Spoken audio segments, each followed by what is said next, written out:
Hello and welcome to the Coffee Club. I'm Marjorie Haynes. I'm coffee collection with Linda Freehill and Streator Chief of Police John Franklin. Hi. Hello. Good morning, everyone. So nice to talk with Chief. So let's jump right in. Can you give us the Streator crime statistics for Unfortunately, my head investigator is out sick today, so I don't have those statistics available. The next time you all come, I promise I will have them available, but I don't have them available at present. So okay, we'll forgive you. I can't. We'll forgive Thank you. you. So do you think 2024 is starting off a little bit quieter than It is, 2023? but we don't like to say that out loud in the profession, because sometimes when you say it out loud, you jinx things. So we'd like to say that things are progressing well, and right now things are relatively peaceful on the streets of Streator, and we hope that continues to transcend into spring and hopefully into summer as well, because we know summer always brings a lot of activity in every police department. Yep, that's when It's like summer today. Yeah. Well, I mean, but kids are still in school, and Yes. you know the weather is not as nice as it will be in the summer, and it's not as Right. long of a day. There's a lot more opportunity for people to do stuff A lot of in the summer. summer increases in statistics are due also to inactivity or lack of how do I want to say lack of organized activities for young people, like maybe a jobs program or a summer camp, or just something like basketball league, something where they can burn off all this energy instead of just hanging out too late at night. Access to drugs, alcohol, and all that plays into some things that normally shouldn't occur and don't occur that do occur in the summer. Right. Because we all know how kids are. One kid gets an idea in his head, and his buddies are all there Peer with pressure. him. That's You know. why we all got to get together. Peer pressure. As small businesses and the police department And we need parents involved too. And parents to get our kids Yes. into things during the summer. Especially for the older kids. Now Yeah. I know the Y has programs for like They do. 10 to Yes. 15, Mhm. I think. Yeah. But nothing really for Well, anybody I see over some. that. I see some older teens there working Yeah. out when I'm there in the morning. Some of them get up early and come work out before they go to Yeah. school. Yeah. Those are the more organizational and driven kids. Right. But Right. I agree. We do need more organized sports activities in Streator for young people, young teens, young adults, so that they're not. And we can all do that. So We that can all get so together. that they don't have and enough idle do that. time, so that they gravitate toward things they ordinarily would stay away from. Right, right. There are still unlawful vehicles on the area roadways. What is Streator's police doing to apprehend the offenders? You said vehicles. What kind of vehicles? Speeding vehicles? Stolen vehicles? Unlawful Oh, vehicles. well, ATV. vehicles committing unlawful ATVs. When we see them, we will go after them. But Yeah. unfortunately, well, I can't say unfortunately, because we have rules and regulations and policies, we can't just go full bat out of hell after these young people, because if we put you all as regular citizens in more danger by us pursuing them, then we're not doing what we should be doing, which is protecting the residents of the community. If we're traveling at 80, 90 miles an hour in our city streets, that's not good for anybody. It's not good for our policemen, No, because if they're not controlling the car's controlling them. right. And it's not good for you all as residents, because Right. I don't want to see somebody flying by me at 80, 90 miles an hour. No. It's too risky. And at that point, well before that point, I would like to think that a supervisor overhearing this pursuit over there would tell that officer. If the officer hasn't reached that point yet, officer, you need to call that. Let's terminate that chase. Let's terminate that pursuit, Yeah. because it's too risky. Our officers do speed missions every day on each watch, days and nights. They set up on some of the blocks, and then the lot of this comes in pertaining to complaints from the residents. I'm at the YMCA, I see a lot of seniors in the morning when I'm there working out. And they will tell me, hey, listen, chief, now my block, they're doing this, there's a Camaro that won't stop at lights, and Yeah, listen, I'll put the word out, and they'll go set up over there. yeah. And, they give these traffic missions 20 to 30 minutes, and I will say that the vast majority of stops we make result in verbal warnings. Right. It's really up to the discretion of the officer. We don't have a quota here. We're not going to have a quota here. Someone suggested on our Facebook page, your city can make a lot of money if you stop everybody at every stop sign. It's not our job to enhance revenue for the city. That's not what a police department should be doing, is enhancing revenue for a city or county municipality. We're here to protect the residents that have entered into a trust with us. And sometimes you do that by pulling people over and say, you need to do better than this. I stopped a gentleman the other day, senior citizen, and he went right through the school zone, 40 and a 20, and I pulled him over. And as I'm running his plate and his driver's license, I'm hearing that he already has a conviction for speeding from a year and a half ago. And I told him, you know, sir, you're upwards of 65 years old. You don't need another conviction because you're probably not going to keep that policy at this point, because the insurance company's going to find out whether you tell them or not. Right. I said, you need to be doing better. And he said, you know, Chief, you're right.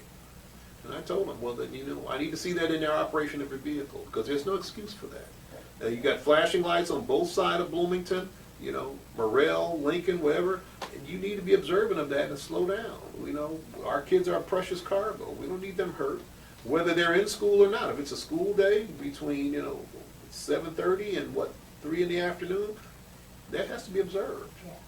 I don't want the residents to know, we're not ignoring the complaints about ATVs and unlicensed machines that are not street legal. We're not ignoring that. When we see them, we will go after them, but at the same time, we have to do it in a safe and legal manner. I have seen more lights on those vehicles than I used to see too. Well, they're not supposed to, well, lights are not. You can't register an ATV Yeah. to ride it on the street. You can't register a trail bike. I'm talking about like a motorbike. Yeah. Yeah.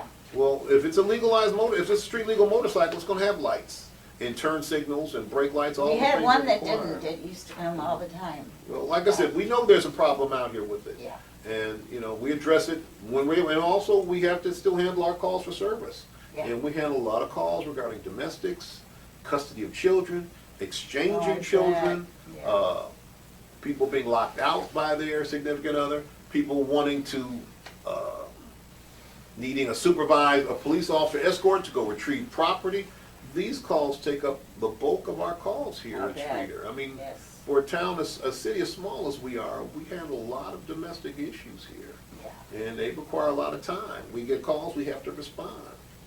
So that takes precedence over, there's a guy going up and down my block on an ATV. Yeah, we understand, we'll get to it when we can, but we have to handle these issues regarding children. Children have to be safely exchanged. We have people come to our station and exchange children because they can't do it in a non-confrontational manner in their own residence. They're in their own houses, out in front of their house. They have to do it here. And we have to be here to do it. Well, it is a shame, but, It all goes back to mental health. Yep. A lot of things end up with mental health. and Yeah. anger issues, Yeah. pent-up Yes. anger issues, you know, Right. anger management, Right. you know. It is just, well, on a different tone, what kinds of community outreach is the Streator Police Department engaged in? We're engaged in quite a bit of community outreach. We do a lot of stuff on our Facebook page. We come out to public events. I think something's going to happen around here for St. Patrick's Day. We'll be out there for that. We've got a Streator Overdose Committee is going to do an event in August. We'll be part of that too. I think it may occur in City Park. I don't have all the final details. They're going to have speakers talking about, you know, drug abuse, Narcan, how to avoid getting caught up in the spiral of addiction. And I'm sure we're going to be talking about that too, because we see the effects of it every day out here. Oh, I'm sure. I'm sure. Well, we're just about out of time, so do you want to give us a Oh, last? one other thing I want to, remember Oh, last cool. year we gave out lights for bikes Right, that's what I was in the talking summer? about when I Yes, said about and the we'll lights. probably do that again this spring and summer. We'll probably get some more lights to hand out to residents. So I figured this guy got the light from. Yeah, we want people that are out there riding bikes at night to be seen, so they aren't struck by cars, they don't see them. We have a lot of dark streets in Streator. You Yeah. need a flashing red light, and you need a visible headlight when you're Right. riding these bikes out here. Right, not just the noise. Yes.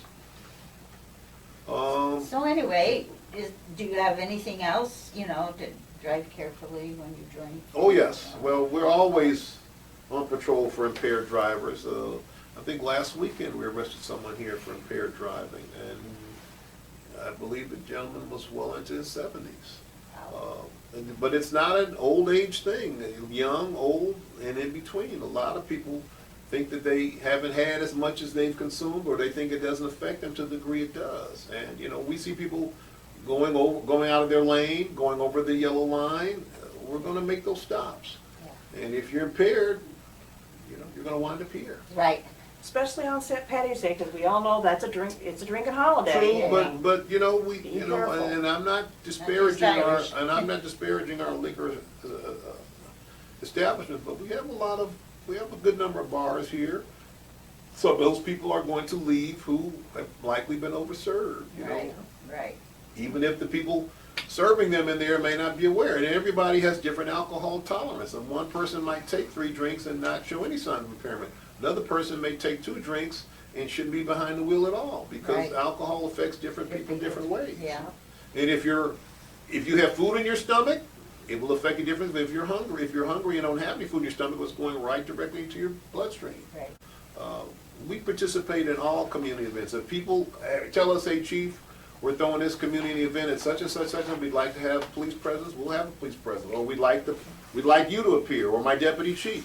We come out for those events. We're always glad to mix it up with the young people, with the community. Also, it always gives us a chance to be an ambassador for the department. Maybe we'll steer some kids into thinking, you know, I'd like to be a cop. I'd like to be a public guardian, a first responder. So, because we need more of them. You know, we don't have a lot of young people that really want to do this job. So anything we can do to increase participation from young people and stir an interest where they decide, you know, I can do that. That's something I might want to do as a career. Shouldn't be something I'm scared to do. Well, I don't know if they're really scared to do it. You don't think see so many negative images on social media, and you know, these young people pay very close attention to YouTube and Facebook and Instagram and TikTok. When you see a lot of negative images, it can't help but turn you off to something. And there's a lot we can do about that to make sure we're putting forth good public images, that we're putting forth positive images where people say, you know, that's a good profession. That's something I can be proud of and I can do my entire life. I'd love to get back to my community. I'd like to get back to young people. I'd like to do something for seniors, you know, because what we do here affects people of all strata, young, old, black, white, you know, teenagers, whatever. But it does take a special person to be a public servant. I It agree. does. It does. And we certainly appreciate what we have. Well, and your well, I will officers. tell you, I think we have a pretty good police department. You do. You do. I love participating with our Shop with a Cop. I think that goes Yes. well. Yep. Whatever we can do to help make life better and set forth a positive image with these kids, because a lot of these kids here don't have 2-parent homes. I know. So they need somebody to look up to. They look up to my officers and say, you know, I'd like to grow up and be like him. And that's a good thing. Or, you know, a fireman, you know, I'm taking nothing away from the fire department. We had an incident 2 weeks ago where we had to get a lady out of her house. And, you know, sadly she had been trapped under some furniture for the better part of a day. And it was quite a sad scene. And my hat is off to the Streator FD. They had to give that woman intravenous fluids to get her, you know, bring her around and then extract her out from under this furniture and then take her over to the OSF to get her treated. You know, that was really a tough scene to see. And my officers don't talk about a lot of stuff they handled, but they definitely had a lot to say about that scene that we had all been on that day. You know, and since Streator does have a large population of senior citizens, that's something you want to keep in your mind. If you haven't seen a neighbor for a while, maybe you need to go knock on the door and make sure everything's Well, okay. that's what brought us there, was a relative Right. hadn't heard from that person in a day and decided to go over there and couldn't gain entry and called us, and we had to forcibly enter. And that's when we discovered the woman, you know, being in the sad position she had been in for over a day.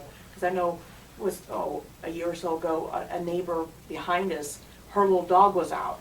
Now this little dog has never left out without her.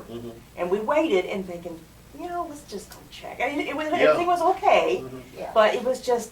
If it's It's you know, if you like to say, strange. if you see something, say something. Yeah, right. Don't go back and say, you know, doggone it, I wish I Yeah, you Wish can't I'd go made a back and say, I call. wish I did. I know, got her daughter's number, I got her son's number, I wish I'd called them, I wish I'd reached out, I wish I went and knocked on the door or talked to the postal worker. Right. Hey, is that mail stacking up? Have they picked up mail for the last few days? No, their mailbox is quite full. Well, we need to go investigate that. Yeah, because you just never know. Things can happen. Sure. And happen quickly. Things do happen. And sometimes they're just gone and don't stop their mail, Mhm.